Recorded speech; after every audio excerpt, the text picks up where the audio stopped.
নমস্কার, আমি সুজাতার কিচেনে আপনাদের সকলকে স্বাগত। আজ আমি বানাবো চিকেন চাপ। চিকেন চাপ বানানোর জন্য আমি এখানে অল্প পরিমাণে 300 গ্রাম মতন চিকেন নিয়েছি, দুটো লেগ পিস নিয়েছি এবং কিছু ব্রেস্টেড পিস নিয়েছি। এবার এটাকে আমি ম্যারিনেট করব। ম্যারিনেট করার জন্য প্রথমে আমি 1 চামচ তেল মিক্স করছি, একটু টক দই মিক্সড করছি,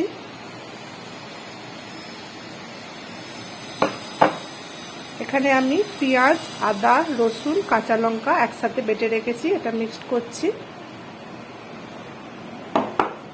এখানে আমি 2-3টে কাজু, অল্প পোস্ত বেটে রেখেছি, এটা আমি মিক্সড করছি। আর এখানে দেখুন অল্প পরিমাণ চিনি, একটু নুন, একটু কাশ্মীরি লঙ্কার গুঁড়ো, একটু হলুদ গুঁড়ো, একটু জিরে গুঁড়ো রেখেছি, এগুলো আমি মিক্স করছি। এবার আমি এই সব কিছুকে ভালো করে হাত দিয়ে ম্যারিনেট করে ফিরে আসি। দেখুন আমি চিকেনটা এইভাবে ম্যারিনেট করে নিয়েছি। এবার আমি এটাকে ঢেকে 1 ঘন্টার মতো রেখে দেবো।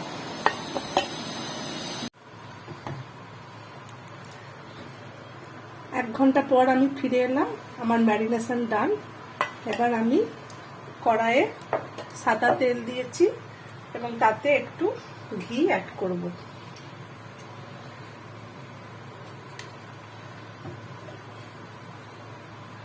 ঘিটা গরম হয়ে গেছে।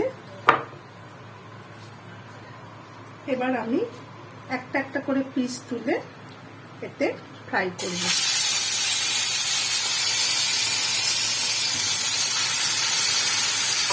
এই পর্যায়ে আমি গ্যাসের আঁচটা হাই ফ্লেমেই রাখবো।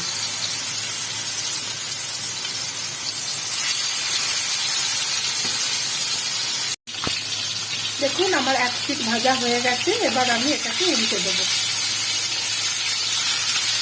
একটু কড়া কড়া ভাজা হবে এরকম।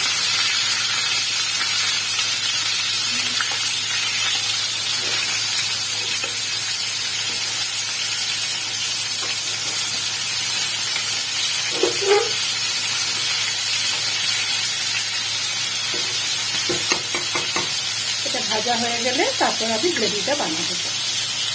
দেখুন আমার চিকেনটা ভাজা হয়ে গেছে। এবার আমি এটাকে তুলে নেব। তুলে নিয়ে আমি গ্রেভিটা বানাবো। দেখুন এই যে অবশিষ্ট যে গ্রেভিটা আছে, এটা আমি এবার কড়াইতে ঢেলে নেব।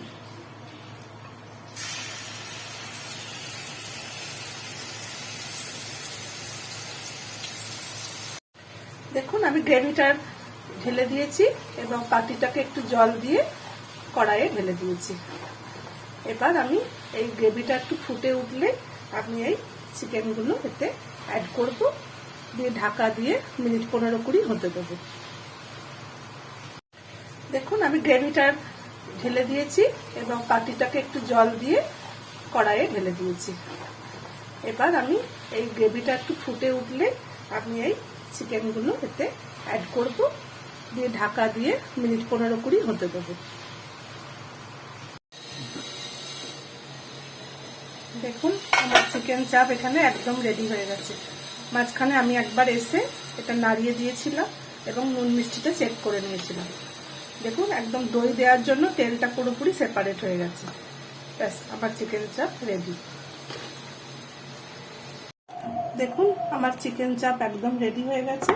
আমি ওপর থেকে একটু কাসুরি মেথি হাতে নিয়ে এইভাবে ক্রাশ করে নেব, দিয়ে একটু জাস্ট ছড়িয়ে দেব। আমার রান্নাটা যদি আপনাদের ভালো লেগে থাকে তাহলে চ্যানেলটিকে লাইক করুন, সাবস্ক্রাইব করুন এবং আমার পাশে থাকুন।